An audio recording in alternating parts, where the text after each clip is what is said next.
Halo teman-teman semua, balik lagi di channel saya di T4Play. Di sini saya akan coba sharing seputar penggunaan motor saya. Kalian bisa lihat ini Jupiter Z1 dengan pemakaian yang kurang lebih 10 tahun. Dengan kondisi shock breaker belakang itu sudah saya ganti. Lalu ada pemasangan kopling TDR ya. Jadi nanti saya coba sharing gimana plus minusnya pakai motor ini selama 10 tahun ini. Oke, ikutin video saya sampai selesai. Oke teman-teman, mungkin saya menjelaskan beberapa kekurangan dan kelebihan motor saya sambil jalan-jalan ya. Ini kebetulan hari Minggu, jadi saya bisa libur dan saya bikin videonya bisa agak siang, malah ini mungkin agak sedikit sore ya, udah hampir setengah 3 soalnya. Motor saya ini yaitu Jupiter Z1 2012. Jadi di bulan ini motor saya itu udah menginjak tepat di 10 tahun, karena ini juga sudah ganti plat nomor warna putih. Jadi ini sudah ganti plat nomor, udah yang kedua kalinya. Jadi menandakan umur motornya 10 tahun ya. Cuman memang plat nomor motor saya belum saya pasang yang warna putih. Jadi masih pakai yang warna hitam di belakang ya. Untuk 10 tahun ini sebenarnya nggak ribet-ribet amat pakai motor ini. Kayak sebelumnya semacam full pump juga masih sehat, masih bawaan motor, terus injektor juga masih sama. Yang penting di servis ya. Meskipun motor ini sebenarnya dulu itu pas aku waktu masih sekolah jarang dirawat ya, jadi asal pakai aja. Tapi nyatanya sampai sekarang ini di tahun 2022 masih oke. Dan yang saya suka dari motor ini sebenarnya itu konsumsi BBM-nya bisa dikatakan sangat irit. Kalau teman-teman pakai motor ini dengan ya riding standar ya, nggak terlalu ngepedot gasnya, itu bisa tembus sampai 60 km per liter loh di dataran yang rata gitu ya, dengan spek standar. 60 km masih cukup gampang dicapai. Oke, kita bahas kekurangannya terlebih dahulu. Menurut saya motor ini akselerasinya sebenarnya bisa ditingkatkan. Jadi sebenarnya motor ini secara akselerasi agak kurang. Alasannya mengapa? Karena motor Jupiter Z1 ataupun Vega ZR, lalu ada Jupiter Z Robot yang karbo ya, 2011 ke bawah, itu malah tidak menggunakan per coupling yang 4 biji, per coupling yang ulir gitu ya. Karena di motor yang saya sebutkan tadi itu menggunakan per coupling matahari ya, mungkin bisa dikatakan malah lebih tepatnya per matahari. Jadi semacam kayak di mobil gitu loh. Dan juga jumlah kampasnya hanya 2 biji. Jadi memang di putaran bawahnya sebenarnya kurang gigit sih, yang mengakibatkan akselerasinya agak kurang sebenarnya. Cara ngakalnya sebenarnya sih gampang, teman-teman bisa beli aja rumah kopling, plat kopling, dan satu paketnya itu punya Vega Force FI. Itu benar-benar PNP pakai barang yang itu ke Jupiter Z1. Kalau ke Vega ZR dan Jupiter Z Robot saya kurang paham, tapi saya di sini spesifik jelaskan ke motor yang saya pakai aja. di grup Jupiter Z1 itu banyak yang pakai itu. Jadi bener-bener PNP dan satu paket itu cukup. Tinggal kalian beli satu paketnya kurang lebih sekitar 600 kalau nggak salah. Itu sudah enak buat akselerasinya.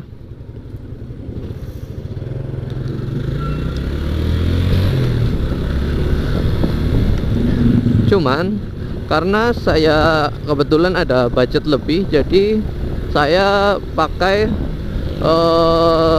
kopling Canon punya TDR ya, satu paket ini harganya 1 juta. Untuk video detail pemasangannya itu ada di video saya yang sebelumnya. Mungkin nanti saya coba sertakan linknya. Kalian bisa lihat itu alternya pakai punya TDR. Isi platnya ada 5 plat kampas ya, dengan pernya ada 4 biji. Jadi memang buat jengat-jengat itu enak banget sih kalau kalian seneng freestylean ya. Dan juga memang benar-benar mengupgrade dari sisi akselerasinya. Jadi untuk poin yang pertama, kekurangannya sebenarnya ada di bagian kopling ya, meskipun bisa kalian akalin. Yang kedua, ini soal desain. Sebenarnya ini kalau saya pribadi nggak terlalu bermasalah. Ini hanya melihat ke mayoritas orang. Untuk masalah desain, motor ini agak kurang terkenal dan kurang disukai, terutama buat orang-orang yang pernah punya kayak Jupiter Z burung hantu gitu, atau Jupiter Z yang pertama. Karena kalian bisa tahu sendiri, desain dari kedua motor itu sangat-sangat ikonik dan sangat cakep. Apalagi Jupiter Z burung hantu itu menurut saya motor bebek dengan desain paling ganteng dan timeless lah sampai saat ini.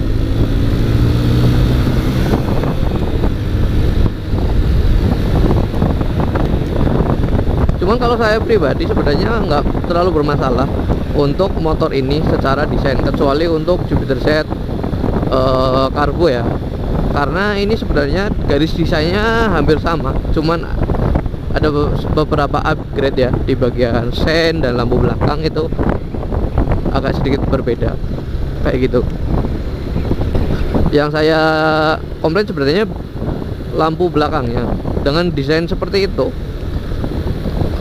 Kebanyakan orang yang punya motor Jupiter Z1 itu banyak yang stop lamp belakang dan bodinya itu nggak rapat. Cara ngakalinya itu biasanya pada dikasih all baut ya dari atas, nanti ditembusin ke mika. Nah habis itu kita pasangin pakai mur, jadi biar rapat kayak gitu. Oke, untuk yang poin nomor 2 untuk masalah desain seperti itu. Dan untuk yang ketiga, masalah lampu belakang dan lampu depan. Ini mungkin hanya terjadi di unit saya, karena lampu belakang motor saya itu agak sedikit boros. Udah sering diganti pakai punya original ataupun punya aftermarket, itu sering banget, paling 1 bulan 2 bulan lampunya mati. Ini yang sekarang lampunya juga mati, tapi lampu standby-nya ya, kalau lampu pas direm sih tetap nyala. Terakhir saya pakai punya lampu Suzuki original tentu saja, sama 1-2 bulan mati, tinggal lampu remnya sih, kalau direm masih tetap nyala. Kalau yang lampu depan saya kurang sukanya sebenarnya itu masih pakai bolam dan belum LED. Memang kalau motor yang saya pakai itu keluaran yang pertama tahun 2012, jadi di waktu itu masih jarang sepeda motor yang menggunakan LED. Tapi di Jupiter Z1 yang tahun muda juga masih sama, nggak ada perubahan. Nah saya akhirnya pakai lampu LED, jadi saya ganti yang depan pakai punya Osram 8 watt, jadi 2 biji ya, kanan kiri 8 watt.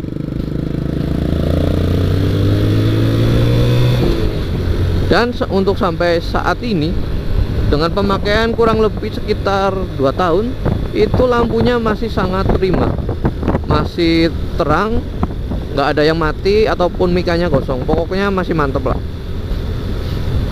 Menurut saya memang kalau teman-teman pakai motor ini disarankan ganti lampunya pakai punya LED lah yang depan. Selain dayanya juga lebih lebih rendah ya, jadi secara kelistrikan di aki itu lebih ringan kayak gitu. Oke, mungkin poin kekurangannya yang saya jelaskan hanya segitu dulu. Nanti mungkin penambahannya ada di review yang akan datang, jadi di video yang akan datang. Nah, untuk kelebihannya sebenarnya cukup banyak.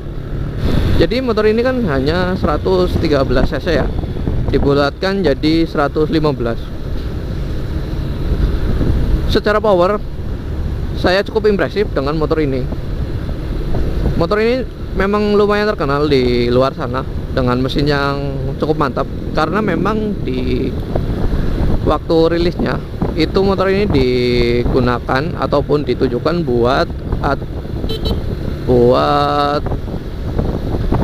balap di road race ya, kayak di One Prix ataupun Indo Prix. Kalau kalian dulu pernah ngikutin pasti sempat geger pas motor ini keluar dan dipakai di Indo Prix kalau nggak salah, yang speknya gila-gilaan ya. Dan apalagi ini pakai injeksi, dan di saat itu hanya beberapa motor yang menggunakan injeksi, paling hanya kayak Supra X125 ataupun Fiction kayak gitu di kelas 150 cc ke bawah. Nah, untuk tenaganya menurut saya sangat mantap. Jadi motor ini sudah bisa tembus di 10 horsepower di spek standar, dan juga torsinya lumayan gede. Aku lupa torsinya berapa ya, sekitar 8 atau 7 kurang lebih ya, aku agak lupa. Dan RPM motor ini lumayan tinggi loh untuk ukuran motor overstroke, karena motor ini ketimbang kayak Jupiter Z 5TP ataupun burung hantu itu kan ukuran pistonnya lebih kecil 1 mili. Tapi motor ini bisa berteriak lebih tinggi dengan RPM maksimal di 11.000. Cuman sayang memang nggak ada takometernya.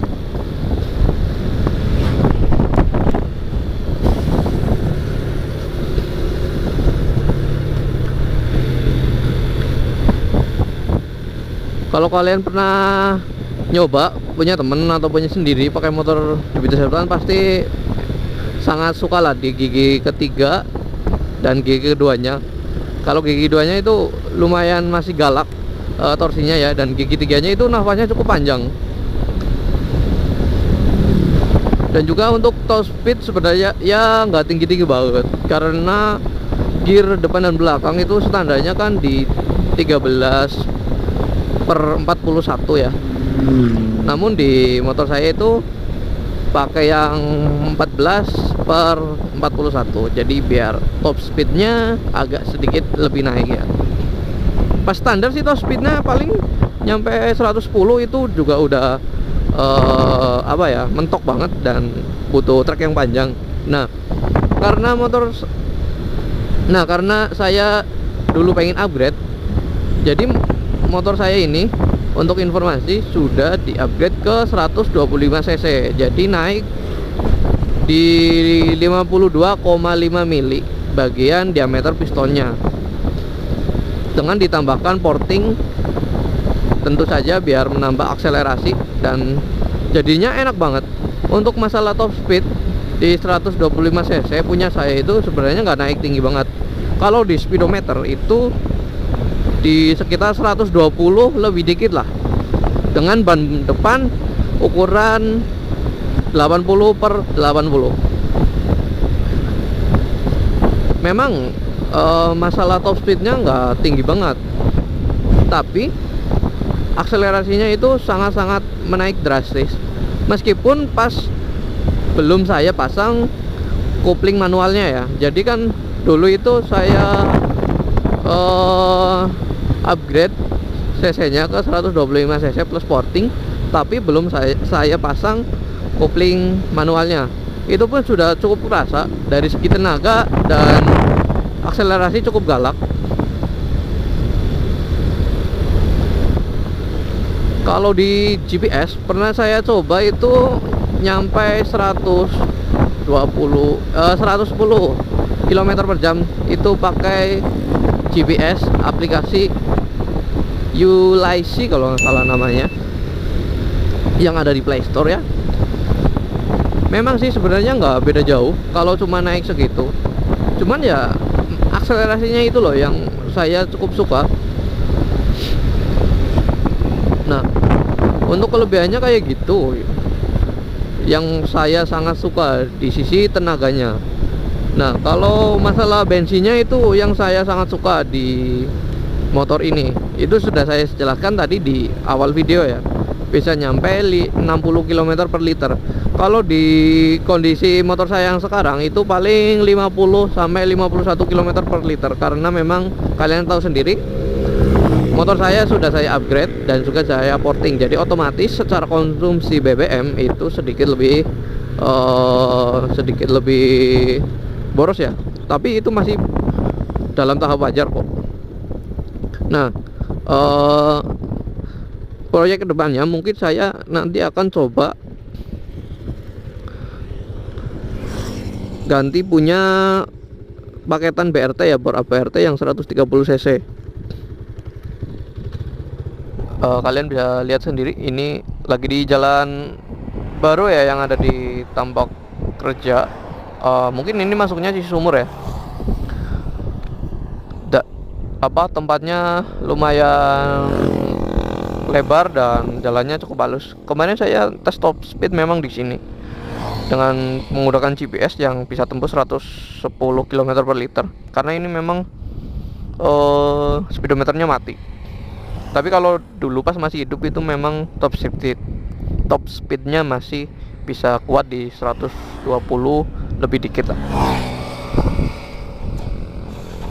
Oke, kita coba ya untuk setar.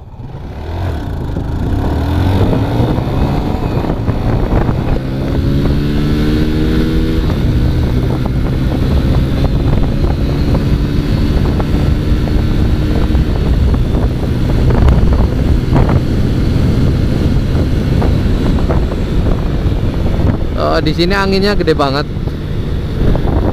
Overall ya, untuk 10 tahun ini saya cukup puas pakai motor ini.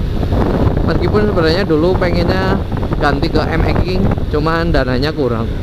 Jadi saya tetap rawat motor ini.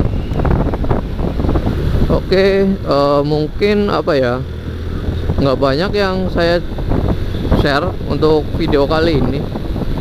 Intinya sih saya cukup puas dengan motor ini di 10 tahun dari pas saya beli. Nggak rewel juga, bagian full pump dan injektornya aman, nggak pernah trouble ya. Paling kemarin itu saya ganti spool karena spoolnya ternyata sudah agak kebakar, yang mengakibatkan motor saya bagian akinya itu gampang tekor. Dan karena udah 10 tahun menurut saya wajar. Ini sudah saya ganti spoolnya. Ya mungkin kurang lebih 200 ribuan kemarin harga barangnya. Karena yang lain-lain sih aman sih. Karena yang saya sangat suka dari motor ini memang nggak rewel. Ya meskipun untuk saat ini apa ya, kayak Matic itu udah performanya gila-gilaan ya di standarnya. Jadi lumayan agak keteteran kalau buat ngejar Matic 150 cc-an ya. Tapi masih nggak malu-maluin kok, masih enak.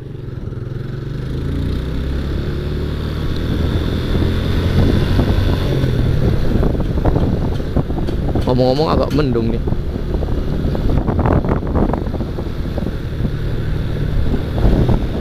Oke, mungkin sekian ya video saya kali ini. Kalau agak kurang jelas ya mohon maaf.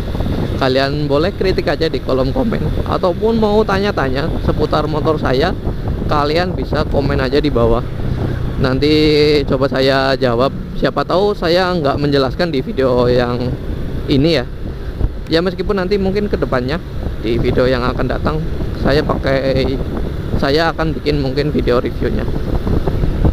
Oke, sekian video dari saya dan terima kasih.